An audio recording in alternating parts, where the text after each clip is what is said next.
In other political news, he's a man who's made it clear many, many times that, like Rosie Greer, he is not afraid to cry. But this time, House Speaker John Boehner wasn't really shedding tears when he opened up to a group of supporters in his home state of Ohio about what he actually thinks is one of the things holding up immigration reform, his fellow Republicans. The appetite amongst my colleagues for doing this is not real good. And this guy's back here with a camera, but here's the attitude.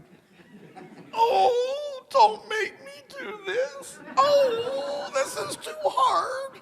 You should hear him.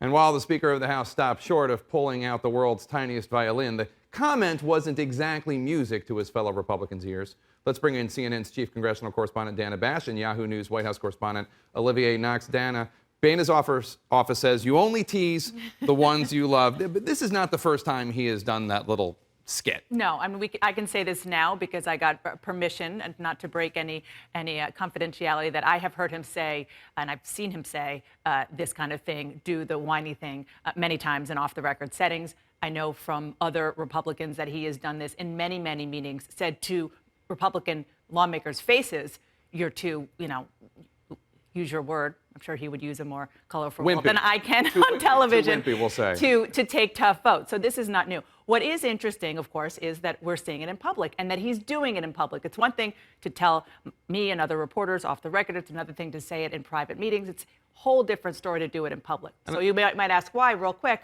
Well, people who are close to him say this is part of the problem when he goes home. He doesn't go home that much.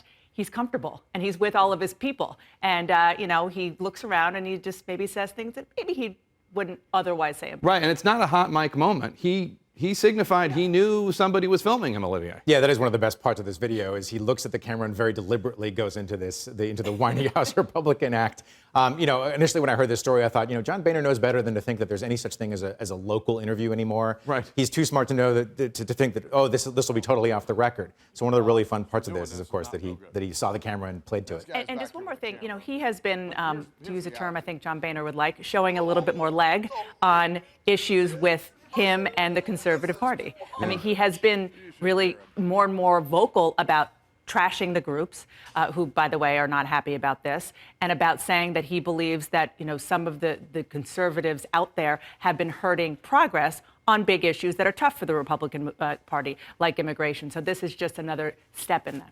But I will buy you an inexpensive imported macro brew if you can find me a legitimately undecided House Republican who comes out after this and says, well, now that's it. Now I'm not going to support this. Right. I mean, it probably won't have any effect on the actual legislation. It won't have an effect on the legislation, but one thing it might do is stir up more discussion about, even though this is not news to any Republican lawmaker at all, right. I've heard him say this, the fact that he's done it in public might put pressure on the sort of restive right who don't want him necessarily to be speaker next time around, if Republicans take control, to be more aggressive about that. Let's turn to another Republican in the news, Jeb Bush. There's been a lot of talk about him. And in fact, our own Gloria Borger talked to Neil Bush, Jeb and George W.'s brother, who had this to say about whether or not Jeb should run for president. Mom said that. We were all watching Jeb standing off in the corner, and everyone's looking at Jeb like, what's your response to that? But it's not going to affect Jeb's decision. If you ask Dad the same question, should Jeb run, he'd say yes. He would? Yeah. He'd say yeah. Have you asked him? I've heard him answer that question. So interesting. He obviously referring to Barbara Bush saying some not encouraging comments last year on the Today Show about whether or not Jeb should run. Do you think that George H.W. Bush pushing Jeb could have an effect?